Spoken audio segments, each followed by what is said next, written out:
दिल्ली के मुख्यमंत्री आम आदमी पार्टी के मुखिया अरविंद केजरीवाल के लिए आज का दिन बड़ी खबर लेकर आया। सुप्रीम कोर्ट ने अरविंद केजरीवाल को प्रवर्तन निदेशालय यानी ईडी के मामले में तुरंत अंतरिम जमानत देने के आदेश जारी किए। दरअसल अरविंद केजरीवाल ने अपनी गिरफ्तारी को चैलेंज किया था, रिमांड और गिरफ्तारी को गैरकानूनी बताया था और यहीं पर सुप्रीम कोर्ट में उसे चुनौती दी थी। अरविंद केजरीवाल का यह कहना था कि उन्हें गिरफ्तार करने के लिए नियमों का पालन नहीं किया गया और पीएमएलए की धारा 19 के तहत उन्हें गिरफ्तार जो किया गया वो पूरी तरीके से गलत था।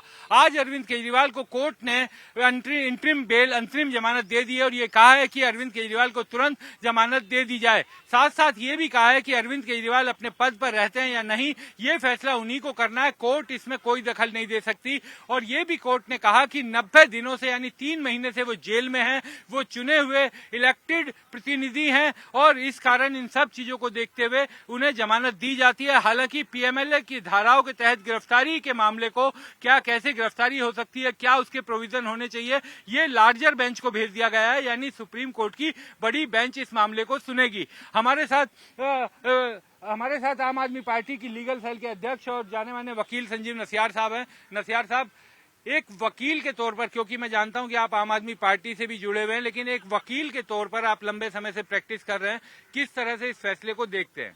देखिए, मैं इस फैसले का स्वागत करता हूं और सर्वोच्च न्यायालय का धन्यवाद करता हूं कि उन्होंने इसको, हमारे एतराज को एक्सेप्ट किया।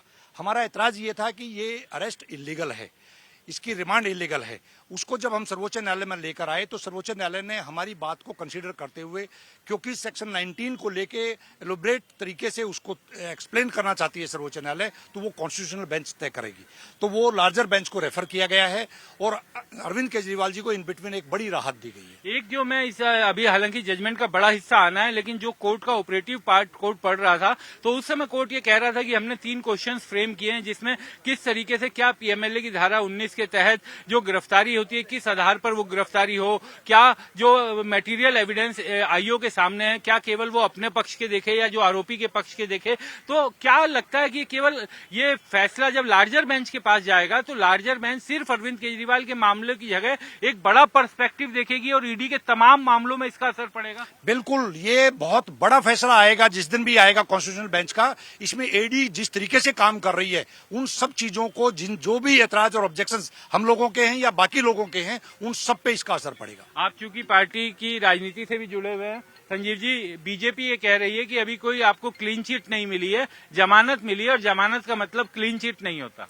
देखिए, क्लीन चिट हमारे को भारतीय जनता पार्टी से नहीं चाहिए। माननीय सर्वोच्च न्यायालय ने जिस तरीके से पीएमएलए में हमारे को रिलीफ दिया है, ये बहुत बड़ा राहत का दिन है। इसके अलावा दिल्ली की जनता और देश की जनता अरविंद जी को कट्टर ईमानदार की राजनीति के तौर पे जानती है, इसीलिए बार बार उनको मौका भी दे रही है। दिल्ली की जनता उनको काम करने का मौका भी दे रही है। भारतीय जनता पार्टी की क्लीन चिट हमारे को कभी चाहिए नहीं। भारतीय जनता पार्टी की कॉन्स्पिरेसी का पर्दाफाश होने का समय आ गया है। अरविंद केजरीवाल ईडी के मामले में तो उन्हें आज राहत मिल गई है, लेकिन बाहर अभी भी नहीं निकलेंगे क्योंकि सीबीआई का मुकदमा उनके खिलाफ एक है जिसमें अभी उनकी जेसी चालू है। तो क्या आपको लगता है, क्योंकि दिल्ली का चुनाव अगले साल है, आपको लगता है कि अरविंद केजरीवाल को सीबीआई के मामले में भी राहत जल्दी मिलेगी? और क्या सीबीआई के मामले में ईडी के मुकाबले जमानत मिलना आसान होता है क्योंकि ईडी की कंडीशंस ज्यादा मुश्किल है? विक्रांत जी, पीएमएलए के सामने सभी बाकी धाराओं में, बाकी कानूनों में बेल मिलना आसान है, ये सबको मालूम है। कहीं ना कहीं बहुत जल्दी बादल छटेंगे, बहुत चमचमाती धूप आएगी, अरविंद जी बाहर निकल कर आएंगे, सीबीआई के पास भी और ईडी के पास भी, क्योंकि ये एक ही मैटर है और ये भारतीय जनता पार्टी के दबाव में, ये ईडी और सीबीआई को भी मालूम है, उनके पास किसी तरह के कोई साक्ष्य नहीं है और बहुत जल्द माननीय उच्च न्यायालय से ही अरविंद जी को बहुत बड़ा रिलीफ मिलेगा। एक बड़ा नारा आप लोग लगाते थे कि जेल के ताले टूटेंगे, तो अब ऐसा लग रहा है कि जेल के ताले तो खुल गए हैं लेकिन अभी सिटकनी लगी हुई है जो सीबीआई के मामले के रूप में। मेरे को उम्मीद है कि ताला माननीय सर्वोच्च न्यायालय ने खोला है और चिटकनी माननीय उच्च न्यायालय खोल देगी। बहुत बहुत शुक्रिया। तो संजीव नसियार बता रहे थे कि सुप्रीम कोर्ट से राहत जो ईडी के मामले में मिली है वो बहुत बड़ी राहत है और निश्चित तौर पर, क्योंकि ईडी के मामले में इन जमानत मिल पाना किसी भी आरोपी के लिए बहुत मुश्किल होता है, ट्विन कंडीशंस का पालन करना पड़ता है और वो ट्विन कंडीशन बहुत ही कठिन होती है कि जो केस है यानी जो आपराधिक मामला है उसमें प्राइमा फेसी अपराधी की भूमिका नहीं है, इस बात को लेकर कोर्ट सेटिस्फाइड हो, और दूसरा इस तरीके का अपराध भविष्य में नहीं करेगा, इस बात को भी लेकर कोर्ट पूरी तरीके से सेटिस्फाइड हो। ये ट्विन कंडीशंस किसी भी एक्यूज के लिए साबित कर पाना या इसे पूरा कर पाना बहुत मुश्किल होता है और इसी कारण ईडी के मामलों में जमानत मुश्किल हो जाती है। लेकिन जैसा संजीव नसियार अभी कह रहे थे कि बाकी मामलों में ईडी के मुकाबले जमानत मिलना आसान होता है, तो अब सीबीआई का मामला 17 जुलाई को दिल्ली हाईकोर्ट में है। वहां पर दिल्ली हाईकोर्ट ये तय करेगा कि अरविंद केजरीवाल को अभी जमानत मिलनी चाहिए या नहीं मिलनी चाहिए। हालांकि ये भी एक बात है, ये भी एक तथ्य है कि अरविंद केजरीवाल के खिलाफ जो ईडी ने चार्जशीट अपनी दाखिल की थी वो चार्जशीट दिल्ली के राउज एवेन्यू कोर्ट में आज सुनवाई उस पर होनी है।